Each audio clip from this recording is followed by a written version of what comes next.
Good morning dear students. आप सभी का +2 अकाउंटेंसी की क्लास में स्वागत है। हम डिस्कस कर रहे थे चैप्टर अकाउंटिंग रेशो के बारे में, जिसे हम हिंदी में कहते हैं लेखांकन अनुपात। इस चैप्टर में हम डिस्कस कर रहे थे क्लासिफिकेशन ऑफ रेशोज के बारे में। इसमें हमने डिस्कस किया था on the basis of purpose ratio में बी क्लासिफाइड एज अंडर। उद्देश्य के आधार पर अनुपातों का वर्गीकरण निम्न प्रकार से किया जा सकता है। फर्स्ट थी लिक्विडिटी रेशो, जिसे हम हिंदी में कहते हैं तरलता अनुपात। सेकंड सॉल्वेंसी रेशो, जिसे हम हिंदी में कहते हैं शोधन क्षमता अनुपात। थर्ड टर्नओवर और एक्टिविटी और परफॉर्मेंस रेशो, जिसे हम हिंदी में आवर्त या क्रियाशीलता या निष्पादन अनुपात कहते हैं। और फोर्थ नंबर पे है प्रॉफिटेबिलिटी रेशो, जिसे हम हिंदी में लाभप्रदता अनुपात कहते हैं। पिछले पार्ट में हमने लिक्विडिटी रेशो और सॉल्वेंसी रेशो के बारे में डिटेल में डिस्कस कर लिया था। आज के इस पार्ट में हम डिस्कस करेंगे टर्नओवर और एक्टिविटी और परफॉर्मेंस रेशो के बारे में, जिसे हम हिंदी में कहते हैं आवर्त या क्रियाशीलता या निष्पादन अनुपात। तो सबसे पहले हम जानते हैं ये टर्नओवर, एक्टिविटी और परफॉर्मेंस रेशो क्या होती है। तो activity ratio indicate the operational efficiency of the business firm. यह अनुपात व्यवसाय की निष्पादन योग्यता को प्रकट करते हैं। तो जो टर्नओवर है या एक्टिविटी है, परफॉर्मेंस रेशो है, ये बिजनेस की परफॉर्मेंस को बताते हैं, ये बिजनेस की एफिशिएंसी को बताते हैं, और जिसको हम हिंदी में निष्पादन योग्यता कहते हैं, इसको क्या करते हैं, बताते हैं। तो अगर हमने एफिशिएंसी जाननी है, परफॉर्मेंस जानना है, तो वो हम जान पाएंगे इन रेशो से। तो इसमें कौन कौन सी रेशो जो हैं सम्मिलित की जाती है, अब हम इनको देखते हैं। तो दीज रेशोज आर, इसमें निम्न अनुपात सम्मिलित होते हैं। फर्स्ट स्टॉक, या जिसको हम इन्वेंट्री भी कहते हैं, तो स्टॉक या इन्वेंट्री टर्नओवर रेशो, हिंदी में हम स्टॉक आवर्त अनुपात। सेकंड डेटर्स टर्नओवर रेशो, जिसको हम हिंदी में देनदार आवर्त अनुपात कहते हैं। थर्ड नंबर पे क्रेडिटर्स टर्नओवर रेशो, जिसे हम लेनदार आवर्त अनुपात कहते हैं। फोर्थ नंबर पे वर्किंग कैपिटल टर्नओवर रेशो, जिसे हम कार्यशील पूंजी आवर्त अनुपात कहते हैं। फिफ्थ नंबर पे फिक्स्ड एसेट टर्नओवर रेशो, जिसे हम हिंदी में स्थायी संपत्ति आवर्त अनुपात कहते हैं। और सिक्स्थ नंबर पे है करंट एसेट्स टर्नओवर रेशो, जिसे हम हिंदी में चालू संपत्ति आवर्त अनुपात कहते हैं। तो जब भी हमने परफॉर्मेंस को जानना है, बिजनेस की एफिशिएंसी को जानना है, तो ये जो 6 रेशो है इनको हम कैलकुलेट करेंगे। तो हम बारी बारी से हम इनको जानते हैं कि ये क्या है और किस तरह से इनको कैलकुलेट किया जाता है। तो सबसे पहले हम जानते हैं स्टॉक या इन्वेंट्री टर्नओवर रेशो के बारे में, जिसे हम हिंदी में कहते हैं स्टॉक आवर्त अनुपात। तो सबसे पहले हम जानते हैं कि स्टॉक आवर्त अनुपात क्या होता है। तो इस अनुपात से ज्ञात हो जाता है कि किस गति से व्यवसाय का स्टॉक विक्रय में परिवर्तित किया जाता है। तो जो स्टॉक है उसको हम कितनी जल्दी क्या कर देते हैं, बेच देते हैं। तो उसको कैलकुलेट करने के लिए हम स्टॉक टर्नओवर रेशो या इन्वेंट्री टर्नओवर रेशो हम क्या करते हैं, कैलकुलेट करते हैं। अब हम जानते हैं कि ये जो स्टॉक टर्नओवर रेशो है किस तरह से कैलकुलेट होती है। तो it is calculated as under, इसकी गणना निम्न प्रकार से की जाती है। तो स्टॉक या इन्वेंट्री टर्नओवर रेशो, स्टॉक आवर्त अनुपात इज इक्वल टू, इसका फॉर्मूला है cost of goods sold upon average stock. तो हम क्या करते हैं, कॉस्ट ऑफ गुड्स सोल्ड को एवरेज स्टॉक से डिवाइड करते हैं और हमारे पास स्टॉक या इन्वेंट्री टर्नओवर रेशो कैलकुलेट हो जाती है। तो अब हमारे को ये जानना जरूरी है कि कॉस्ट ऑफ गुड्स सोल्ड किस तरह से कैलकुलेट की जाती है, तो उसको समझते हैं।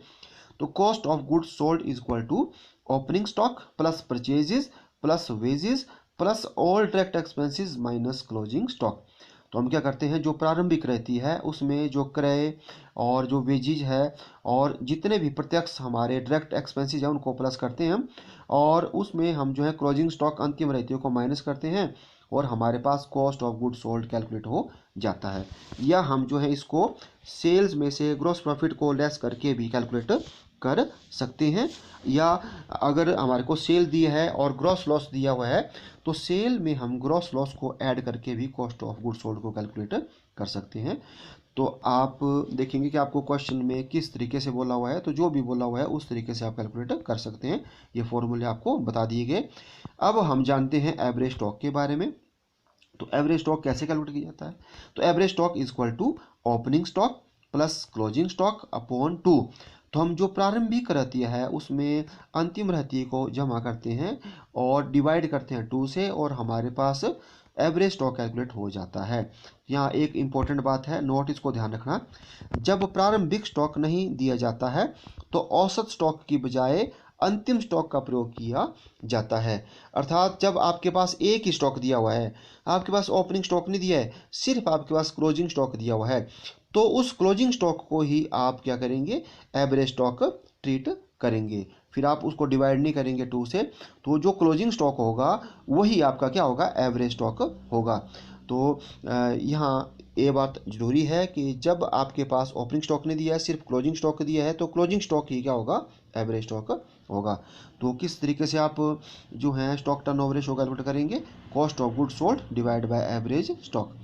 अब हम जानते हैं सेकंड।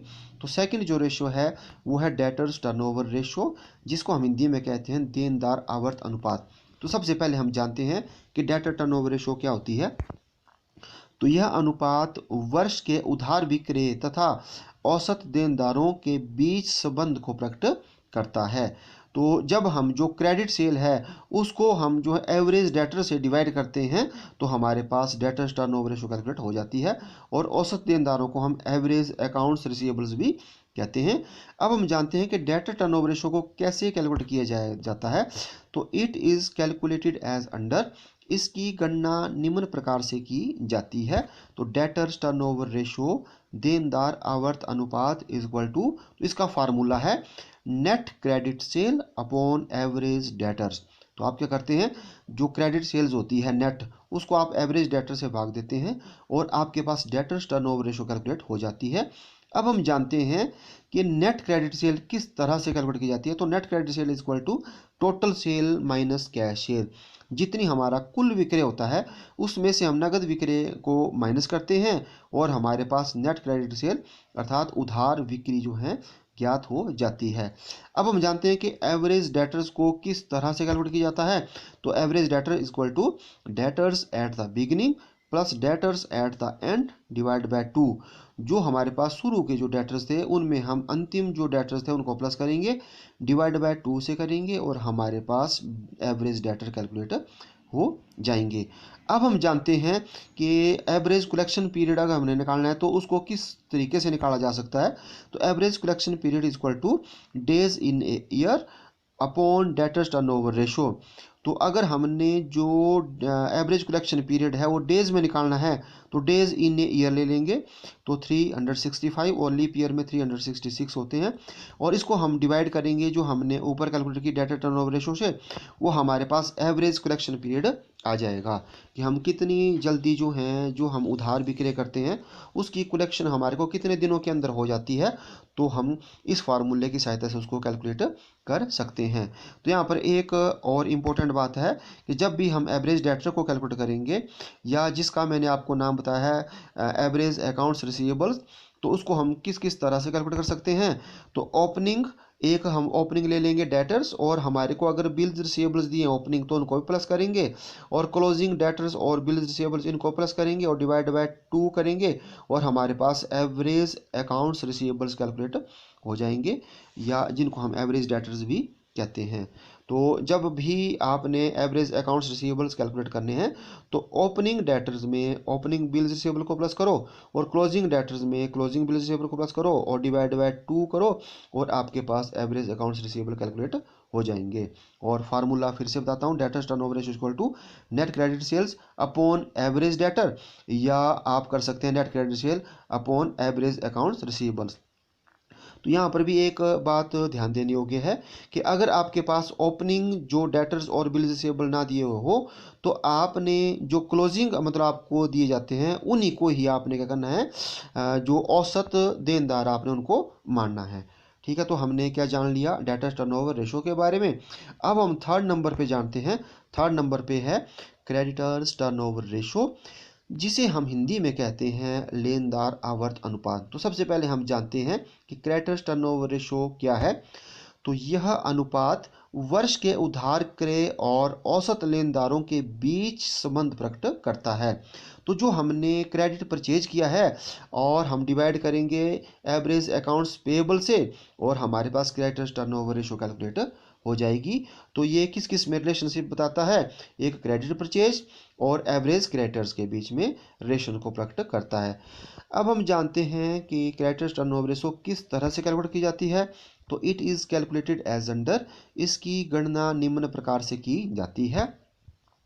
क्रेडिटर्स टर्नओवर रेशो, लेनदार आवर्त अनुपात इज इक्वल टू, अब कैसे निकलेगी, net credit purchase upon average creditors. तो जो नेट क्रेडिट परचेज है उसको हम डिवाइड करेंगे एवरेज क्रेडिटर से और हमारे पास क्रेडिटर्स टर्नओवर रेशो कैलकुलेट हो जाएगी। अब हम जानते हैं कि नेट क्रेडिट परचेज किस तरह से कैलकुलेट की जाएगी। तो net credit purchase is equal to total purchase minus cash purchase. तो जो हमने कुल क्रय किया है उसमें हम नगद क्रय को माइनस करेंगे और हमारे पास क्रेडिट परचेज जो उधार क्रय है वो ज्ञात हो जाएगी। अब हम जानते हैं कि जो एवरेज क्रेडिटर्स है उनको हम कैसे कैलकुलेट करेंगे। तो average creditor is equal to creditors at the beginning plus creditors at the end divide by 2। तो जो हमारे पास ओपनिंग जो क्रेडिटर्स हैं उनमें हम क्लोजिंग क्रेडिटर्स को प्लस करेंगे और डिवाइड बाय 2 करेंगे और हमारे पास एवरेज क्रेडिटर्स कैलकुलेट हो जाएंगे। अब डेटर्स टर्नओवर रेशो में हमने निकाला था एवरेज कलेक्शन पीरियड, अब इसमें हमारा निकलेगा पेमेंट पीरियड। तो एवरेज पेमेंट पीरियड हम किस तरीके से निकालेंगे, तो इसको निकालने का फार्मूला है days in a year upon creditors turnover ratio.